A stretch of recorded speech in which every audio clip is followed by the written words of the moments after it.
શું તમે જાણો છો કે ઘરમાં રાખેલી એક નાની હાથીની મૂર્તિ તમારું ભાગ્ય બદલી શકે છે?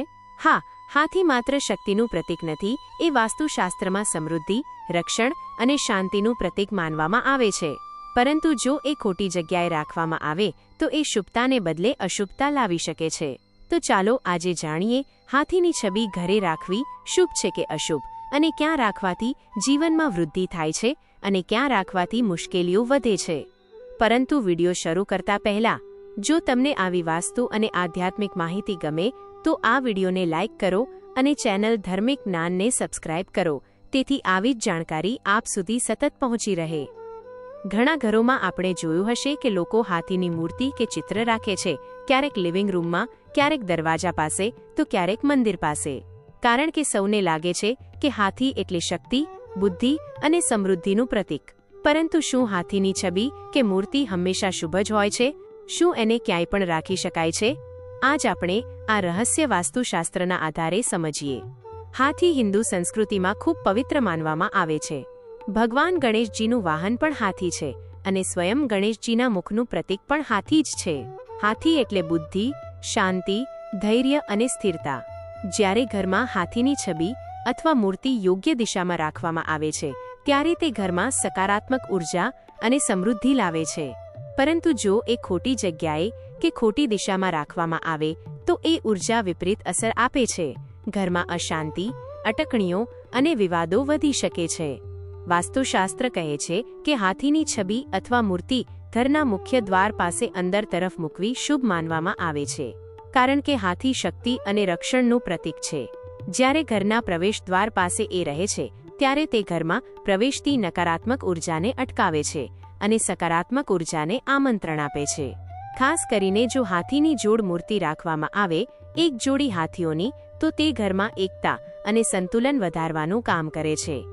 જો તમે ધંધો કરો છો તો ઓફિસના પ્રવેશ દ્વાર પાસે અથવા કેશ કાઉન્ટર પાછળ હાથીની છબી રાખવી ખૂબ શુભ ગણાય છે, કારણ કે હાથી સંપત્તિ અને પ્રગતિનું પ્રતીક છે. હાથીની મૂર્તિ જે દિશામાં જોઈ રહી હોય એ દિશામાં ઉર્જા વહે છે.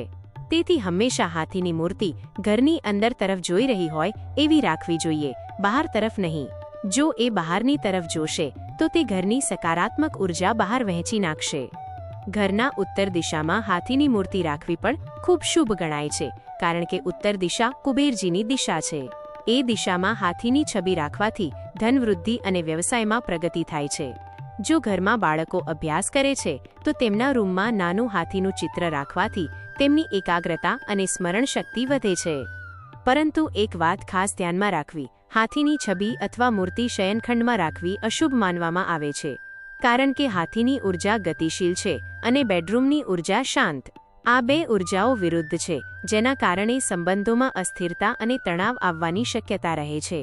એ જ રીતે બાથરૂમ અથવા રસોડામાં પણ હાથીની છબી ન રાખવી જોઈએ, કારણ કે એ સ્થાન અગ્નિ અથવા જળ તત્વનું છે, જે હાથીની સ્થિર ઉર્જા સાથે મેળ ખાતું નથી.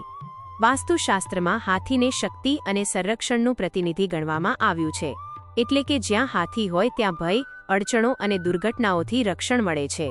તેથી જો તમે ઘરમાં હંમેશા સુખ અને શાંતિ ઈચ્છો છો તો હાથીની છબી એવી જગ્યાએ રાખો જ્યાંથી એ ઘરનું મુખ્ય દ્વાર જોઈ શકે. એથી એવું લાગે કે હાથી તમારા ઘરની રક્ષા કરી રહ્યો છે. કેટલાક લોકો સફેદ હાથીની મૂર્તિ રાખે છે, એ પણ વાસ્તુ મુજબ અત્યંત શુભ ગણાય છે. સફેદ હાથી શાંતિ, સમૃદ્ધિ અને આધ્યાત્મિક વૃદ્ધિનું પ્રતીક છે. જો ઘરમાં ધન અને માનસિક શાંતિ બંને ઈચ્છો છો તો સફેદ રંગનો હાથી સૌથી શ્રેષ્ઠ ગણાય છે. એક વાત હંમેશા યાદ રાખો, હાથીની છબી કે મૂર્તિ ક્યારેય જમીન પર સીધી ન મૂકો. એને હંમેશા ટેબલ, શેલ્ફ કે સ્ટેન્ડ પર રાખવી જોઈએ, કારણ કે એ સન્માન અને શક્તિનું પ્રતીક છે અને એને નીચે રાખવાથી એ શક્તિ ઘટી જાય છે. તો હવે તમે સમજી ગયા હશો, હાથીની છબી ઘરમાં રાખવી શુભ છે, પરંતુ યોગ્ય દિશા અને સ્થાનમાં રાખવી એ ખૂબ જ જરૂરી છે. મુખ્ય દ્વાર પાસે અંદર તરફ જોઈ રહી હોય તેવી અથવા ઉત્તર દિશામાં રાખેલી હાથીની મૂર્તિ તમારા ઘરમાં સમૃદ્ધિ, શક્તિ અને શાંતિ લાવે છે. પરંતુ જો એ બેડરૂમ, રસોડું અથવા ખોટી દિશામાં રાખશો તો એ જ હાથી ઉર્જા નકારાત્મક બની જાય છે. વાસ્તુશાસ્ત્ર કહે છે, દરેક ચિત્ર, દરેક વસ્તુ એ ઉર્જાનું માધ્યમ છે. જો આપણે એ ઉર્જાને યોગ્ય દિશામાં રાખીએ તો એ આપણું જીવન ઉન્નત કરે છે. અને જો ખોટી રીતે રાખીએ તો એ જ વસ્તુ અડચણો લાવે છે. તેથી હાથીની છબી રાખો, પણ વિચારપૂર્વક. ત્યારે એ ફક્ત સજાવટ નહીં, પરંતુ તમારા ઘરની રક્ષા અને સમૃદ્ધિનું પ્રતીક બની રહેશે. જો તમને આ માહિતી ઉપયોગી લાગી હોય તો વિડીયોને લાઇક કરો, તમારા મિત્રો અને પરિવાર સાથે શેર કરો અને કોમેન્ટમાં લખો, હાથી સમૃદ્ધિનું પ્રતીક છે.